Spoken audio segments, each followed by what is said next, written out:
Salute, salute, salute, Talk Nation, salute. Hey, first of all, just want to say salute and blessings, and most of all, peace to the city, man. You know what I'm saying? Philly is crazy right now, due to the I really can't say accidental death. You know what I'm saying? Due to Walter being murdered. You know what I'm saying, by Philadelphia police. On in his block, in his neighborhood, you know what I'm saying, while you got kids outside, you know what I'm saying, looking at the whole event take place. The city is on fire, you know what I'm saying. National Guard is in the city due to not only the violence but also the looting and everything going on, you know what I mean. But at the same time, like, what do you expect? This the part that I don't get. Everything that goes on, everything that has been going on in the country since George Floyd, you know what I'm saying, was murdered, since Breonna Taylor was murdered, Ahmaud Arbery, although Ahmaud Arbery wasn't murdered by police, but he was still a victim, you know what I mean. And now you have Walter being killed. And at the same time, what makes it sad is, you know what I'm saying, that mentally he was not stable. Like his family said, when they called 911, they ain't called for the police to show up. They called for the ambulance to show up because they know that he was having possibly a psychotic episode or a mental lapse. You know what I mean? And as far as the cops, they talking about he had a knife in his hand, and he basically ignored their challenges as far as when they told him to drop the knife. That's why they fired.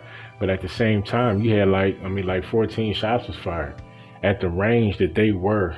To him, you don't need 14 rounds to drop somebody. If you let 14 rounds go, you know what I'm saying, you try and kill somebody. You're not trying to immobilize, you know what I mean, and you're not trying to diffuse the situation. You're trying to murder somebody. That's how it is. One principal thing they taught us in the military is one shot, one kill. And I never forgot that. And I used to wonder why. But then as we started to, I guess, further progress in our training, and we started to go to the range, and I was very good, by the way. You know what I'm saying? I missed expert by about 4 shots. I was a sharpshooter. Once we got through BRM, that's basic rifle marksmanship, to those who don't know the military term, I realized why they said that. Because if you are a skilled marksman or a skilled shooter, it only takes one bullet.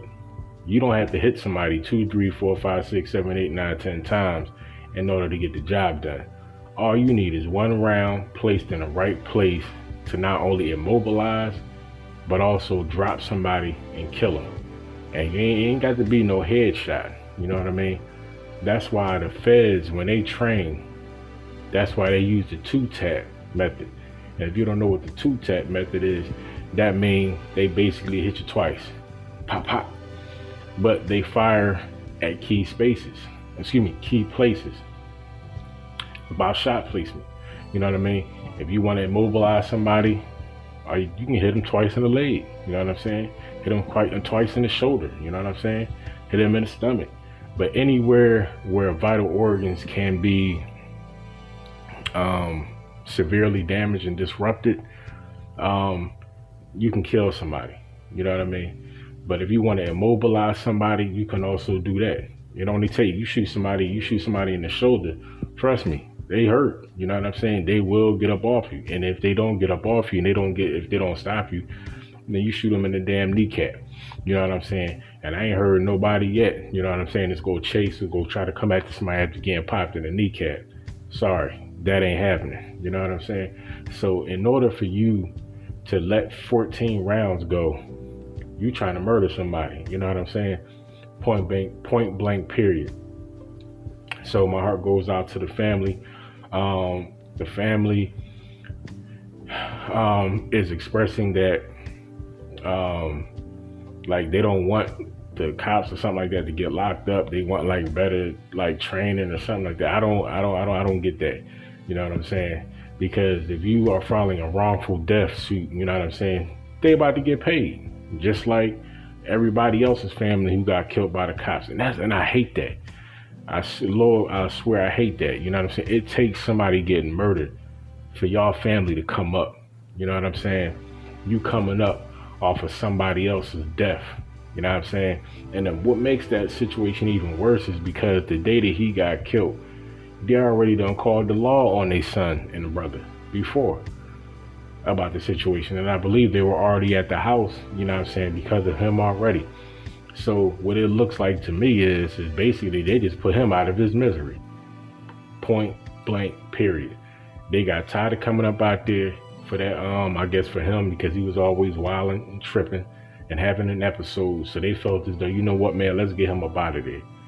That's the wrong way to look at not only a situation, but to look at a person. Because the person that you look at like that, guess what if it's your life? And that's what people don't realize. You always want something negative to happen to somebody, but guess what, that same negativity that you want to happen to somebody, guess what, it's going to happen to you. And that same person that you've been wishing and this and this and that, and they gonna be the one laughing over your grave. I'm telling you, karma is a dangerous and a very fickle mistress. Gotta be careful. You know what I'm saying? So the city is on fire, city is locked down, curfew, and keep in mind, you still got a pandemic going on, and you still got presidential hopefuls telling people to go out there and vote. So it's a lot, not only going down in the city, man, but going down in the country. And with the unrest going on in the city of Philadelphia, you know what I mean? Like, it's a lot going on, man. Like I said, people are already on eggshells, walking thin lines, the whole nine. Now you have this. You have to stop giving an already broken society a reason, not only to, because I don't want to say hate, you know what I'm saying? But basically go out there and tear stuff up, you know what I'm saying? And if it's anything that's going to do that, if recent months and years have showed us, that's killing not only a black man, well, let's just say, a black man, because we are the ones that are being slain, not only unjustly, but at record numbers. We are being killed in our own inner cities by our own people, and at the same time, we are being murdered by the people who are put in place to protect and to uphold and help us. It's a lose-lose situation. You know what I'm saying? We are, the African American people, especially black man, is becoming an endangered species. You know what I'm saying? So who is going to step in and make sure that our numbers don't continually, you know what I'm saying, to dwindle away into nothing? They're already trying to nullify our seed. Now they're trying to nullify our numbers. It's serious out here, man. People really got to open up their eyes and pay attention, because you keep on hating on your own people. You keep on wanting the destruction of your own people. But when that destruction happens in your life and to you and to your people and to the ones that you love, don't ask why. Don't ask why. Your surroundings, most people, if you're smart, your surroundings should be a reflection of your heart.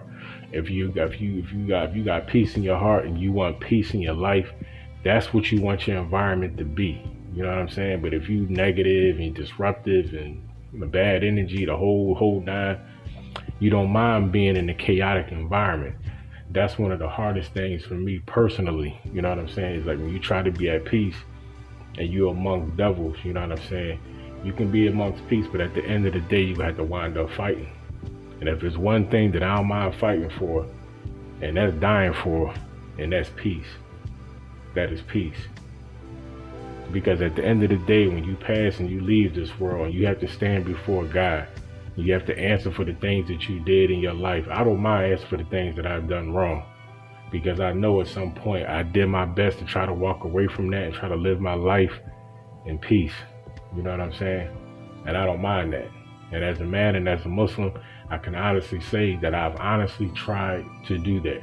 You know what I mean? I tried to walk away from my old life, try to be positive, try to do the best for my people, let alone myself.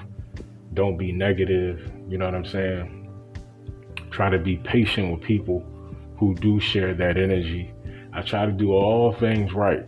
So when you bring certain things to a person who was on that path, you should be careful. You should be careful, ladies and gentlemen. So if you want to walk your life and walk your path being disruptive, you really should stay in your own lane. But once you bring that into somebody else's life and put that on somebody else's path who is trying to be about peace, just be careful. Because it takes a lot to try to be peaceful, to try to be positive these days. So don't disrupt somebody's life with that negative energy. So with that said, man, peace, to not only to the city, but peace to his family. Um, I'm gonna be honest with y'all, man. Like I said, I'm a little bit lost for words, man, because I wanted to do something in regards to this topic probably like a day or two ago, but it's like I'm tired, man. You know what I'm saying? I'm tired of having to do, you know what I'm saying, videos about, you know what I'm saying, black kings and queens being murdered. And then on top of that, in daily life, you see what black men and black women have to go through just to survive out here. You know what I'm saying? It's like you have no options, not only to fight, you know what I'm saying, but it's like the world does not want you to be at peace. And I understand that's why you have to fight that much harder, because the world don't want you to be at peace. You know what I'm saying? Especially in these days and times, more people thrive off of misery than positivity. That's a fact. If you look on YouTube, you'll have more channels that are disruptive and negative or whatever that are more successful than channels that try to promote positivity and healing. I just subbed up a channel yesterday. She got a handful of subscribers, but she has a very good channel, very clean channel. I would throw her name out there, but I forgot the name of the channel. But just trying to support positivity, because I know how that grind is. You know what I'm saying? Over here at Talk Nation, like I said, we like to talk about things, but at the same time, end of the day, I want to promote more peace than anything else, because that is what's needed. So with that said, man, I'm gonna wrap this up, man. I hope everybody stays safe, stay motivated, stay humble. And if you are a fight fan, check out Real Talk Live Sports.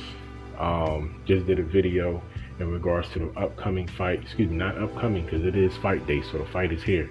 But the Leo Santa Cruz and Tank Davis fight going down tonight on Showtime pay-per-view. So go check out the channel, go check that video out. It'll be up very shortly. So man, y'all stay blessed, stay motivated, stay humble.